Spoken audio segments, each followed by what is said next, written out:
Hello, ladies and gentlemen, and welcome to the Discriminating Gamer. You know, the other day I was walking past a construction site and I saw a woman there. I couldn't take my eyes off of her. She was riveting. Ladies and gentlemen, today we're going to take a preview look at WarBonds from Punk This Studios.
In WarBonds, Battle for Vitoria from Punk This Studios, 2 to 5 players attempt to take on the roles of various medieval armies and warlords as they vie for supremacy in this fantasy realm.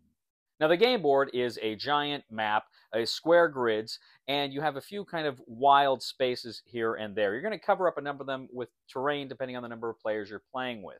Now, at the beginning of the game, each players are going to select various warlords. These are big, powerful fighters, some of them good, some of them not so good, and you're going to go ahead, you're going to select them, and you're also going to select your camp, where you're going to place your camp on the board. Now, you're also going to select essentially your color. You've got different colors, and they have different tiles, usually circular tiles that you're going to put under your characters so that you know that it belongs to player 1, player 2, etc., etc., etc.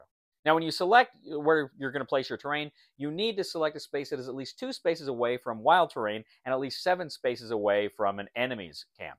Now, one thing that's going to be very important in the game is the initiative table. You're going to go ahead and you're going to place that there. At the bottom, you're going to place a dragon. The dragon's going to advance every round, and that's going to cause all sorts of kind of unique events and things to occur. But you're also going to have space for your various characters, and you'll see when they trigger.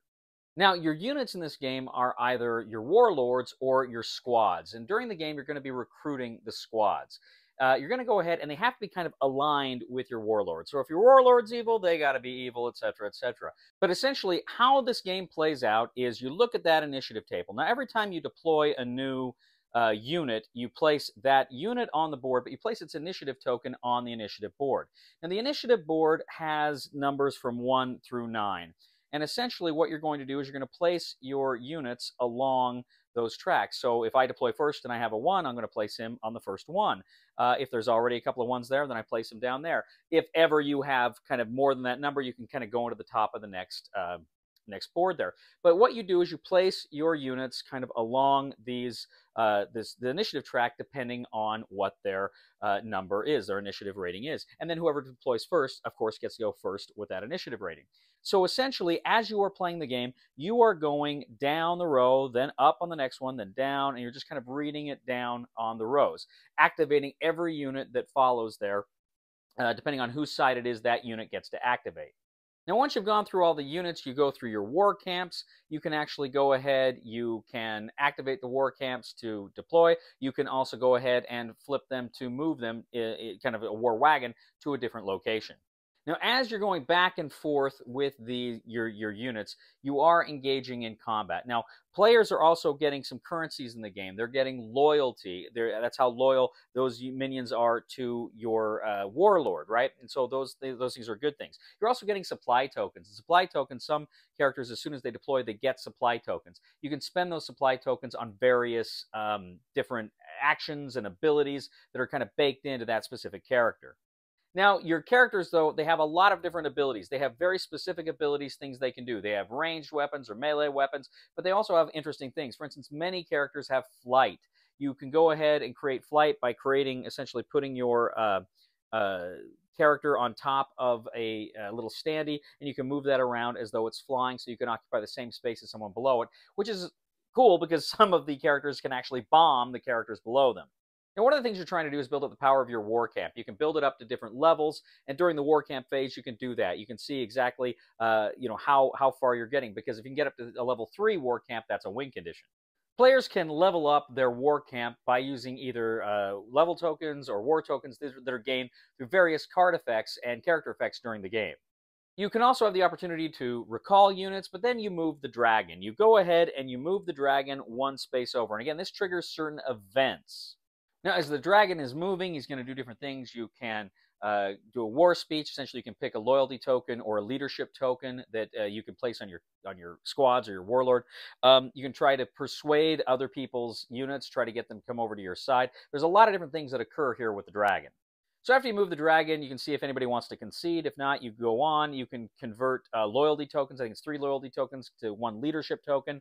Again, these are different, play off your different characters. The different kinds of tokens play differently off your different characters. So you can make those decisions at that time. You trigger any end of round effects, and then any characters that have been flipped over during the combat phase, they become active once again. Now, during unit activation, as I say, you engage in combat, and there are different abilities for each of the different squads and the warlord on the board. They all behave differently, they all act differently, they inflict different kinds of damage. They may do magic damage, or acid damage, or just regular good old-fashioned physical damage. So there's different kinds of damage. Some characters maybe are more impervious to certain kinds of damage. So you got to be very careful about whom you're attacking and what damage you want to inflict. You got to have the right squad for the right job. Now, there's one other important aspect that occurs here, and that is dueling. Essentially, you can go ahead and take your 2 warlords, if they're within range of each other. I think they have to be adjacent to each other. They can go ahead and they can engage in a duel. Essentially, this is an epic fight between the 2 players. And what you're going to do here is you can fight, you can play your cards, you can engage in all the crafty machinations these guys have available to them, and you are fighting. And what's interesting here is, depending on who a winner is, if the loser is within sight of some of his troops, they start to lose loyalty toward him. So players are going around and around. They are moving their characters. They are engaging in battles. They are moving up and down the initiative track. They are engaging in duels. They are playing their card abilities. They're inflicting damage. They're taking damage, putting a little die on their yellow die on their cards to show their damage. And then players, of course, are trying to strive for that ultimate victory. Now, there are 3 ways to achieve victory here. First of all, if you are the last player standing that has both his warlord and his war camp on the board, you win the game. If ever you're able to upgrade your war camp to a level 3, then you win the game. Or if ever the dragon reaches the end of game spot on the initiative table, then whoever has the biggest army wins. WarBonds, Battle for Vitoria. Well, ladies and gentlemen, there's more going on here, but that is the basics of how you play this game. Players are deploying massive fantasy armies, battling each other, checking those stats and special abilities, because there are a lot of them here. Each player has a lot, each squad rather, and each warlord has a lot going on. There's a lot of variety here. You can go ahead and play this game and play this game and play this game and mix up and match up those various characters and their abilities. There's a lot going on. Now, the game has this great initiative system where you're going off of the various squads you've got on the initiative board. That's also giving you a lot of more information as you move forward and engage in these epic battles.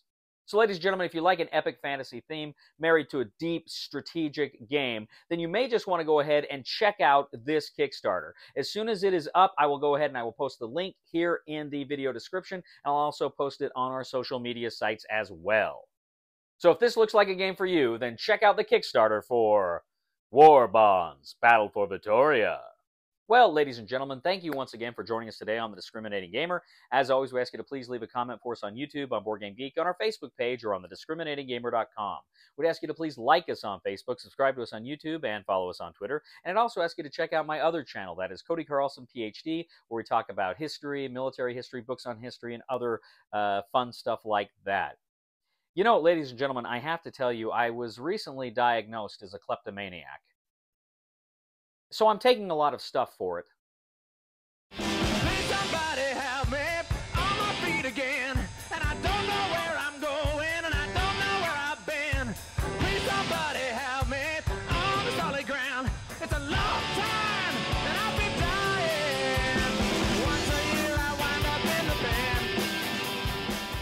This is like probably the nicest face paint that George has ever gotten, and that's saying something.